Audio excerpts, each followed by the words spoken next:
আসসালামু আলাইকুম। আশা করি আপনারা সবাই ভালো আছেন। নতুন আরেকটা ভিডিওতে আপনাদের সবাইকে স্বাগত জানাচ্ছি।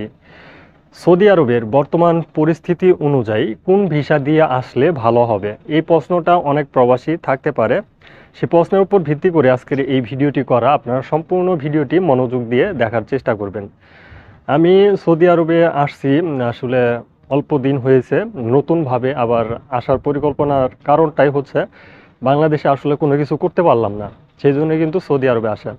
তো যেহেতু আবার নতুনভাবে নতুন ভিসা দিয়ে সৌদি আরবে আসলাম, এখানে আসার পর একটা বিষয় দেখতেছি, সেটা হচ্ছে যে সৌদি আরবের পরিস্থিতি আগে যেরকমটা ছিল, আগের তুলনায় বর্তমানে কিন্তু কাজের অনেকটাই সংকট দেখা দিয়েছে সৌদি আরবে।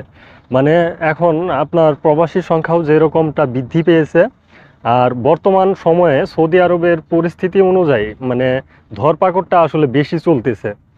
যে একজন প্রবাসী আটক হয়ে যাচ্ছে, এই বিষয়বস্তুগুলো কিন্তু বেশি চলতেছে। এখন আপনাকে বড় ধরনের সিদ্ধান্ত নিয়ে আসতে হবে যে সৌদি আরবের কোন ভিসা দিয়ে আসলে আপনি এই বর্তমান পরিস্থিতিতে কাজ করতে পারবেন। এই বিষয়গুলো আপনাকে বাংলাদেশে থাকা অবস্থায় ভেবে আসতে হবে। যদি কোনো ফ্রি ভিসাতে বর্তমান সময়ে আপনি আসার জন্য পরিকল্পনা করেন, তাহলে আপনাকে যে দিক নির্দেশনাটা মানতে হবে তা হচ্ছে আপনার ভাই বিরাদার আত্মীয় স্বজন কেউ যদি সৌদি আরবে কর্মরত থেকে থাকে কিংবা আপনাকে কাজ দিতে পারবে, এরকমটা যদি হয়ে থাকে তাহলে আপনি সৌদি আরবের ওই সিস্টেম অনুযায়ী আসতে পারেন। তো এই হচ্ছে আসলে মূলত বিষয়। বর্তমান পরিস্থিতি এতটাই ভয়াবহ, যে পরিস্থিতিতে সৌদি আরবে আসলেই শুধু হবে না, আপনাকে কাজ জেনে আসতে হবে, কাজ ম্যানেজ করে আসতে হবে। আবার অনেকেই সৌদি আরবে আসেন কোম্পানির ভিসাতে আসার পর দেখা যাচ্ছে যে কফিল কিংবা কোম্পানি খুঁজে পাওয়া যাচ্ছে না এবং বিভিন্ন ধরনের সমস্যা হয়। তো এই দিক নির্দেশনাগুলোও কিন্তু আপনাদেরকে অবশ্যই মেনে নিয়ে আসতে হবে। তার চাইতে বড় কথা হচ্ছে আপনি কিন্তু অনেকগুলো টাকা খরচ করে সৌদি আরবে আসতেছেন।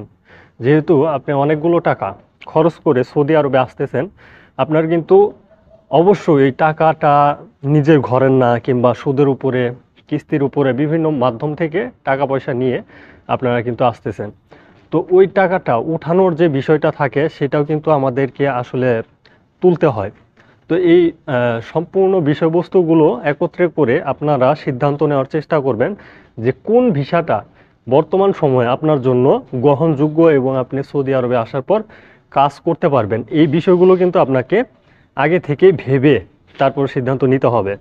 আমি এয়ারপোর্টে দেখলাম অনেক প্রবাসীকে অ্যাকচুয়াল রিসিভ করতে পারে না, কোম্পানিগুলো রিসিভ করতে আসে না, রিসিভ করতে পারে না। পাশাপাশি সেই সকল প্রবাসীরা যে বিষয়টা মেনটেন করে, হয়তো ভাই বিরাদার আত্মীয় স্বজনের যে ফোন নাম্বার, সেই ফোন নাম্বার আনার পর তাদের কাছে চলে যাচ্ছে।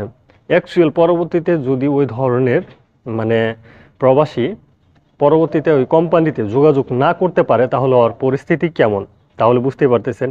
ইকামা পাচ্ছে না, এরপর সে বিভিন্ন ধরনের বড় ধরনের সমস্যায় পড়বে।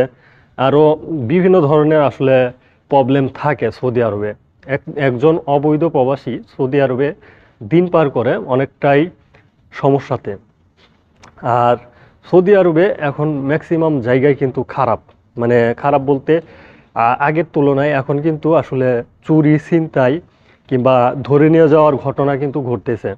তো এই বিষয়গুলো কিন্তু আপনাদেরকে অবশ্যই বিবেচনা করে দেখতে হবে। পাশাপাশি আপনারা যদি কাজ জানা প্রবাসী হয়ে থাকেন, সেই ক্ষেত্রে আমি আপনাদেরকে বলবো আপনি ফ্রি ভিসায় আসবেন। ফ্রি ভিসায় আসলে আপনি সর্বনিম্ন স্যালারি 2000 রিয়াল করে পাবেন।